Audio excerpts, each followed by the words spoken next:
Hi everyone, welcome to Death Row Stories. I'm in front of the Huntsville unit in Huntsville, Texas today. Very soon an execution should take place. James Broadnax is the one who will be executed today if he doesn't have a stay.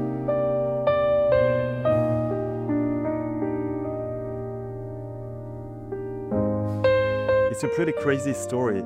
This young man is 37 years old and he's been convicted of the murder of Stephen Swan and Matthew Butler. It was in 2008, but just a few weeks ago, his cousin admitted those murders. So there's a question whether he will have a stay or not. His case is at the Supreme Court right now. Those murders took place 18 years ago. So he spent half of his life in prison and most of the time on death row. He committed a robbery that ended up with a double murder with his cousin. And it's his cousin, Demarius Cummings, who admitted those murders just a few weeks ago. It was in February, and we are right now April 30th, 2026. I want you to make the scene come alive Okay, more than anything else. okay, I'll do my best. Your eyes and ears are a descriptive person. Here there are, as usual, not many media covering this execution. There's a little team from CBS Dallas and a photo reporter from the Dallas Morning News. And we got protesters on each side of the Huntsville unit. On my left, you have about 30 people who are protesting this execution.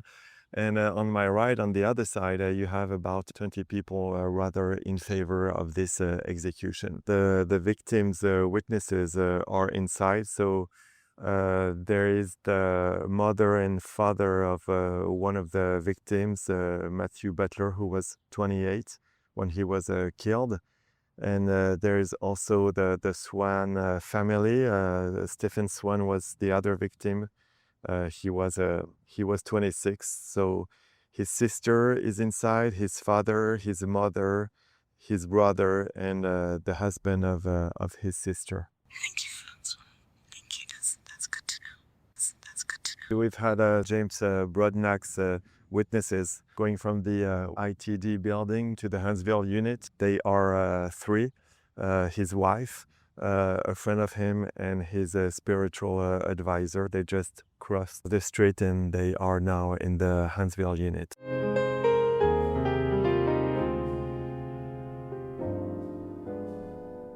We get news here. Yes, Francois.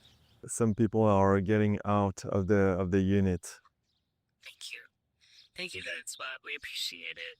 And so ends the life of James Broadnax. His wife is getting outside. I got confirmation that the execution went through. His wife is now crying and crossing the street right now, going back to the building. She said he's gone. Thank you, Francois. She's very hurt, and someone is helping her to walk. All good? Good. Okay. We appreciate you. Amanda Fernandez. I am the Director of Communications for the Texas Department of Criminal Justice. James Broadnax was executed today at the Huntsville unit. During his last statement, he spoke of his innocence and spoke to his wife who was inside, saying that he loved her. And prayed to God for forgiveness. Any questions? How did it go? Everything went through a normal process? So as far as the actual part of the lethal injection, that I would say went normal with zero complications. The wife of Broadnax was very upset during the whole time, and so that was probably the most notable thing.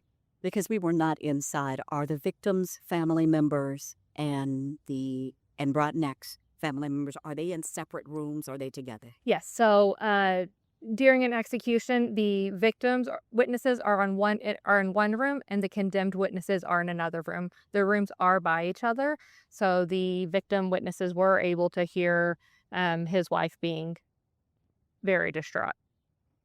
Did Broadnax turn to face the window where his victims' relatives were seated when he apologized? Yes, and the apology was more for pray to God for your forgiveness. So it was more for I that. wasn't clear in whether So- he turned. Did he turn to the family and ask for their forgiveness, or did he seem to just be asking God for forgiveness? I would say more God, more general. He says, I pray to God for your forgiveness. Despite what you think about me, I hope to God that prayer was answered. Did he ever turn to look at them? Yes, during some of it. It was a little difficult to see, but we all in the media communication side do agree that yes, he did briefly look at them and look at his wife. So he read his statement and then was silent until the drugs took effect? Yes. Prior to that, he did have a spiritual advisor in there with him who prayed. And how did his wife express the fact she was unhappy with that situation? Can you be more specific? Just very upset. I would defer you to the Huntsville item. They were the ones more documenting everything, but just visibly upset, screaming very loudly, as well as just talking most of the time. She did sit down at one point. We brought her over a chair just because she seemed to need it. And do you have reports on how did the victims' families respond to these very these emotional outbursts? Yeah, the word that was used was stoic. So they didn't have any response. And was she screaming before they started the injection or during the injection? She screamed whenever she went in there initially, and then as well as pretty much throughout the whole process, other than when he was giving his statement. How long did it take? Yeah, so let's see. He gave his last statement at 6:24. The lethal dose began at 6:26, and he was pronounced deceased at 6:47. So 20 minutes-ish. Did you say visiting pain? Was he no? Can you describe the? He just appeared to go to sleep. So there was no gasping or for breath, coughing. There was no shaking, just went to sleep. No snoring. So, thank you, Amin. Thanks. James Broadnax was executed here tonight in Huntsville, Texas, where I served as a media witness for the Dallas Morning News. It was an agonizing scene for Tiana. Oh my God, why do I keep doing that on that sentence? Let me start over. Okay. James Broadnax was executed tonight here in Huntsville, Texas, where I served as a media witness for the Dallas Morning News. It was an agonizing scene for his wife, Tiana, who screamed and cried when she saw him strapped to the gurney in the death chamber. It was so loud that what she was saying could be heard clearly by the families of the victims who were standing next door watching all of this go down. She said, "I love you" several times, and "I'm sorry I failed you."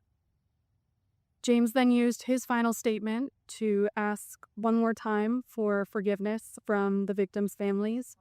He talked about his case, saying Texas got it wrong, and that he hoped that this was a moment that would start a revolution. They don't tell you when they start the lethal solution, but it did seem to take hold for James about mid-sentence. He was trying to continue telling Tiana a few times, "Don't give up."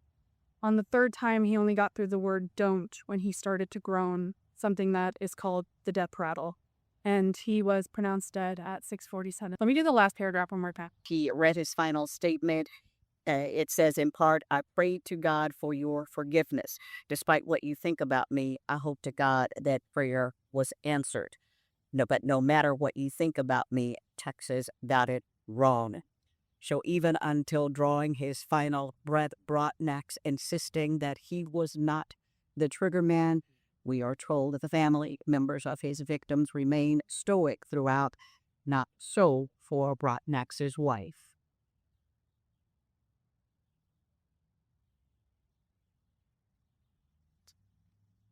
Prison officials tell us that the woman that Broadnax married while he was in prison was visibly distraught throughout the proceedings.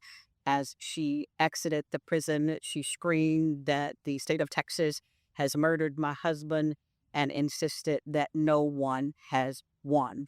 The case has attracted national, even international attention, with many high-profile rap artists coming to Broadnax's defense, arguing that his rap lyrics were used inappropriately against him in sentencing.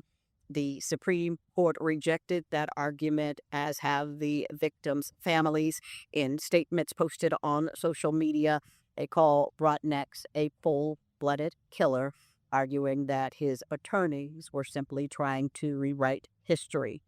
His accomplice, Demarius Cummings, within the past month recounted his confession, saying that he was in fact the trigger man and not Broadnax. But the courts did not buy that argument, the Supreme Court refusing to stay the execution. Demarius Cummings serving a life prison sentence without the possibility of parole for his role in that double murder. In Huntsville, Robbie Owens, CBS News, Texas. We can make some of that work, don't you think? Yeah.